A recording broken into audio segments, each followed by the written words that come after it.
Football season's finally here, and you know what that means. Hockey season's right around the corner. So the other day we went over to our local casino, Talking Stick in South Scottsdale, picked up an NHL's future sheet, and today we're going to be looking at the Atlantic Division odds to win the 2025 NHL Stanley Cup. Hey everybody, welcome in to Clearing the Benches, your one-stop shop for hockey content. If you go ahead and hit your subscribe button right now, you'll be sure to be in on all of our future videos. Well, when you look at the odds to win the Stanley Cup, you've got some really highly ranked teams, and you've got some bottom feeders. Up at the top in the Atlantic, you've got the Florida Panthers coming in at 10-1. As Stanley Cup champs, there's only one team with smaller odds to win the Cup, and that's the Edmonton Oilers, who are coming in at 7.5-1. Next up, we've got the new-look Toronto Maple Leafs, and they're coming in at 13-1.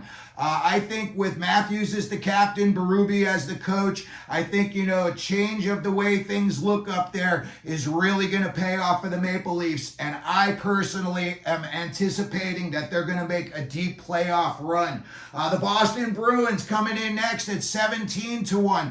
I don't know, last year goaltending was their strength, and after that Ottawa trade, now it could be a question mark, so we'll have to keep an eye on that as the season goes along.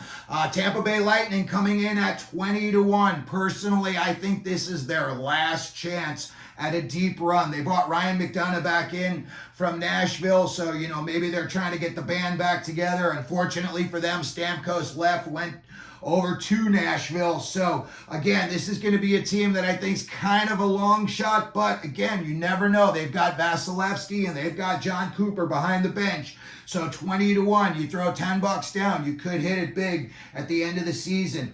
Next up, and this is a little bit surprising for me because I didn't think that they were going to be lumped in with the Ottawa Senators, but we're talking about the Detroit Red Wings, and they are coming in at, I would say, a whopping 40-1. I hate to say it, but I think the Yzer plan is in big time danger. I think this could be the last year of that.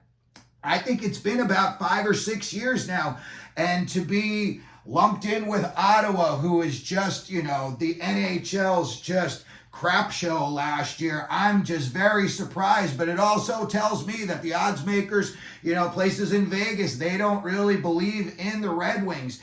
Throwing them at 40-1, that's like saying, go ahead, have your shot at it. But I personally think this could be the last year of the Yzer plan, and you could see some changes coming in Detroit. Some of the signings they've made over the last few years and the amount of term and money they've given up has just been a little head-scratching, in my opinion. And next up, we do have the Ottawa Senators at 40-1.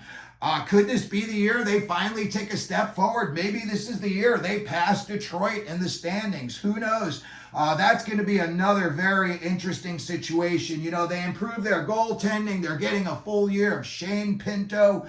You never know. It could work out for them that maybe they advance in the standings by about 10 or 15 points. And then next up, we've got the, semi-new look Buffalo Sabres. Lindy Ruff's back in town behind the bench.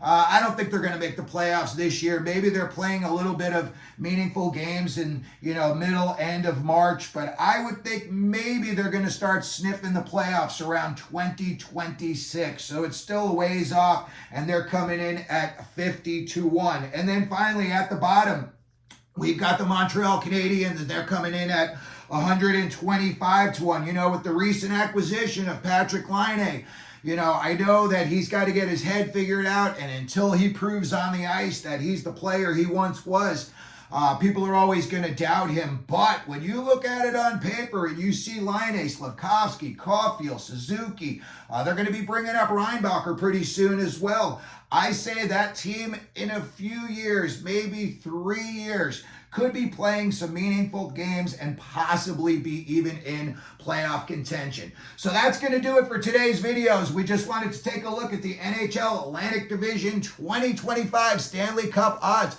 Let me know what you think down in the comment section about any of these teams. Maybe one's your favorite team and you've got an opinion about them. If you could, please hit your like button. Don't forget to subscribe. And as we always do here at Clearing the Benches, let them know you're out there.